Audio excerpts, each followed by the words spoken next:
everyone. Sorry, it's been quite a while. It's a few weeks since I've last posted a video, and it's been quite an eventful and busy couple of weeks. But I'll try to keep this as short as possible. It's really one main thing to update you all on, and that's how my breathing has been, the shortness of breath. So it has, since my last video, progressively gotten worse, with a lot of movement, even talking, but a lot of movement. I just get short of breath. And so it's hard to inhale really deep. So on Monday, don't ask me what date it was, I think the 26th, something like that. It's 28th. Monday, September 28th. Took the kids to co-op in the morning and came back. Couldn't even walk up my steps without having to stop twice to catch my breath. And so I called my nurse and told her about it, and that I really wanted to just find out what's wrong. And so she could hear it over the phone how bad it was. So she asked me to come in, and she wanted to rule out some possible things that could be causing it. So I came in at about 3:30. My appointment was 4 at GBMC. And so it's not oxygen. So a lot of people have asked, could I take an oxygen mask or tank? It's not oxygen. My oxygen level is perfectly fine. Between 99 and 100% every time that I go. So it's not oxygen. And so they did the walk test with the oxygen meter on to see if it was that. It wasn't that, but they could clearly see I was struggling. So they wanted to rule out anemia, that there's not enough hemoglobin in the blood, which passes oxygen through your blood, which if that was the case, that would be easier solved. They wanted to rule out fluid in my lungs and a blood clot in my lungs. So, because it's so late in the afternoon, they took me over to ER where I can get the CT scan for the blood clots, blood work to see the anemia, and then the CT scan will also see fluid. So I go over to ER. I was there, obviously not how ER is. I was there all evening. Got the blood work done. It showed fine. Got the CT scan, and it showed very little, or it showed fluid in the lungs. But it showed no blood clots. So praise God for that. That would have been worst case scenario. So they admitted me in to GBMC for the night to monitor and then to remove the fluid from my lungs the next morning. It's Tuesday morning. So it's a long name, but the short name is DTAP.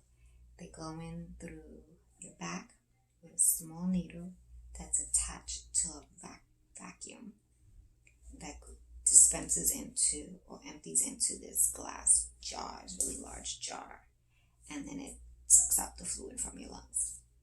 So they do an ultrasound so they can get to the right spot. And typically they take out, generally speaking, a liter, think of a soda bottle worth of fluid. I had a cup and a half. So I didn't have a lot of fluid at all. Matter of fact, they say mostly when people have the fluid removed, you instantly feel better, like you can breathe better. Well, I didn't have that. So they removed the fluid, fine.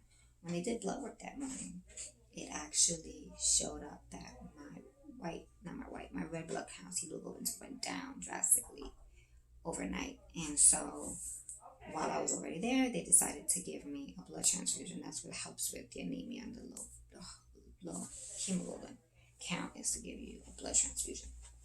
So I did 2 units.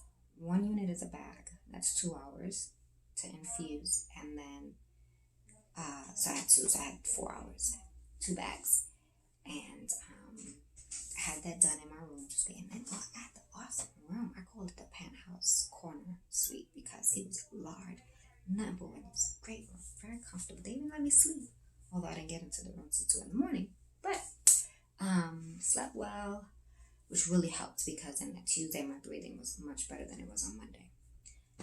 Saw my doctor again Tuesday morning. Did a detox. Right after that, I had the blood transfusion, and then you have to wait an hour to then get your blood withdrawn again to see if it worked. So, of course, it worked, and my blood counts were much higher. So I was able to go home Tuesday evening because I had things to do. So Wednesday to get ready for a trip.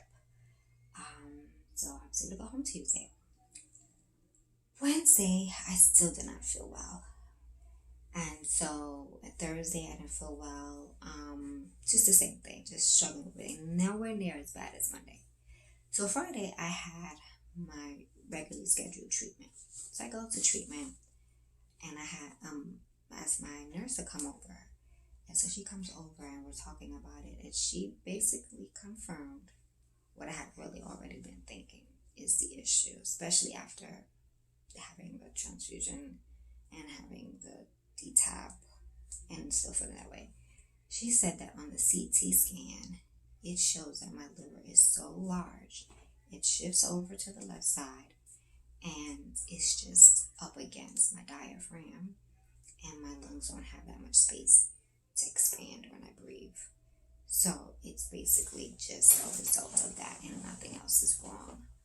And that's pretty much what I have been thinking that that's what that was. And so there's really nothing I could do for that other than the chemo working to help shrink the liver. So the liver is enlarged twofold. The tumor on it itself is big, it's taking space, but the tumor on the liver is causing the liver to enlarge. So it's those two things together taking up that space. And I'm little, there ain't no much space. So in fact, I actually look like I'm 2 months pregnant. So after your first child. So it's pretty big. So that's really the only thing that can happen is that the chemo works to shrink that.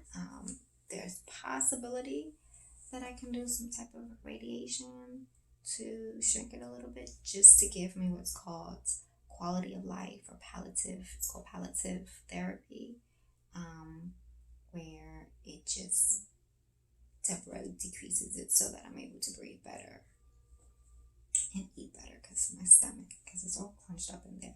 It's hard to eat. I feel full really fast and stuff.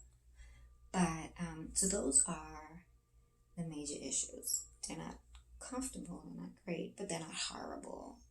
It really should be a whole lot worse. My bones, I should be in a lot of pain, and I'm in no pain.